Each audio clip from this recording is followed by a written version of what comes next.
I'd say today our dominant paradigm is one of exploitation, where we try to control the earth, where we make the earth do what we want it to do, where we exploit the earth. And I want to shift that to a different kind of relationship where we understand that we are the earth, and that what affects the earth affects us, and that when we actually understand the incredible intricacy of the way nature works and the interplay and the cooperation between all the different elements within nature, start to work with that, then we can actually create worlds of incredible beauty and abundance.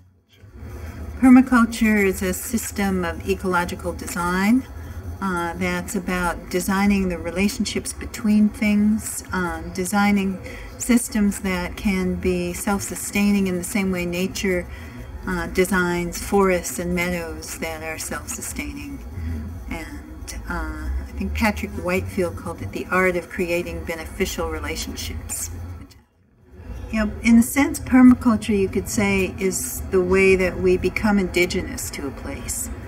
The way that we really attune ourselves to what grows there, what lives there, how all the systems of nature work there.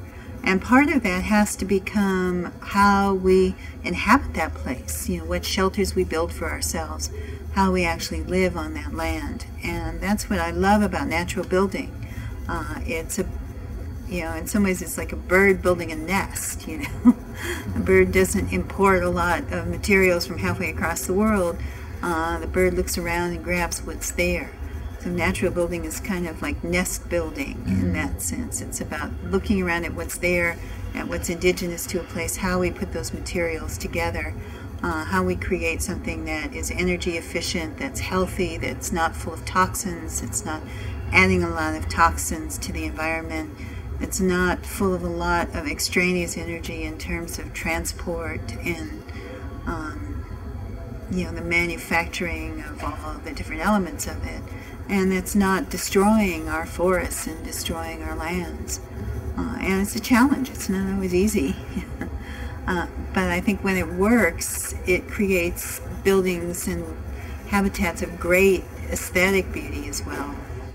And I led a meditation. I had everyone just play with the clay and meditate on our ancestors and how all of our ancestors knew how to do this, and all of them built with mud and with indigenous materials, and all of them knew how to create beautiful things, or at least somewhere in everyone's ancestry somebody knew.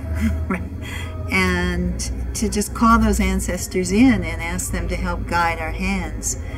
And then it was like something took possession of my hands, and we started sculpting this oven, and I started sculpting hands around this big belly, and the opening being like the vulva, and the belly coming back, and the head leaning backwards. And it was this amazing experience of really feeling like something else was actually moving my hands and doing that, because I don't think of myself as a sculptor. I haven't done any of that kind of thing for years and years and years, and when I did, it wasn't terribly successful. And this really came out. It was almost like I could feel the form emerging from the clay. And it was a really profound experience, wonderful experience. The forest defense community there had suffered some incredible violence at the hands of the lumber companies and the logging companies, and just horrific stuff. So I had come from that, and then a friend of mine and I drove up the Oregon coast where I had bicycled 30 years ago, and it seemed like we were just going through clear cut after clear cut after clear cut. And at the end of this, we got to Portland, and we drove up to Sherritt Square, and here were these beautiful gardens, and here was this gorgeous bench being made by Janelle Kapoor and all these other people, all these happy people just working so joyfully, creating these things. There was a beautiful cob oven being built in a woman's driveway, and she came over and was talking to us and was saying how she had this healing center, and she wanted the oven to face out so all the neighbors would feel comfortable using it. And I just burst into tears. Like, I just sat down on that bench and just started weeping. It was like coming out of hell, into this incredible vision of beauty and love and community and all these things that we like to imagine, here it was actually happening, and that was very, very profound.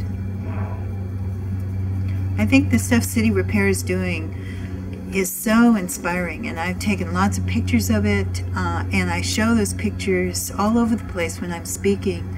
I had to speak to a group at the Green Festival last year right after the elections, and everybody was so depressed, and I thought, what can I possibly do to kind of lift people up a little bit? And one of the things I chose to do was show them pictures of what was going on in Portland, and to be able to say, you know, whatever happens on that national level, we can still create community, we can still create beauty, we can still transform the world.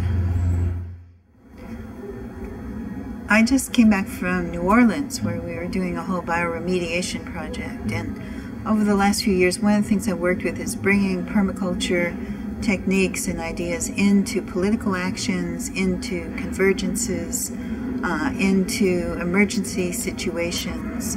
And that's one of the things we're hoping to do in the rebuilding efforts in New Orleans. Well, for me, that issue of city or country has always been present. When I wrote The Fifth Sacred Thing, which is kind of a visionary novel back in the 90s, I very much intentionally set it in the city because I felt it was important for us to have urban visions, not just the we'll all go to the country and live happily, you know, on the land. But how do we actually make this work in the city? And I think that is very important because most people live in cities, and particularly people who have the fewest resources are the ones who are stuck in the cities. I actually think the city is a tremendously fertile place for permaculture, in everything from urban gardening to bioremediation of urban land and soil. You know, cities are great. They're like ecosystems in themselves because you've got all of these different people and all these different enterprises and all these different things happening and all the excitement and possibility. So for me, the cities are a great place to do this. They're a harder place to do natural building just because they often have stricter building codes and you have to work around that. But in the long term, you know, we'll change those.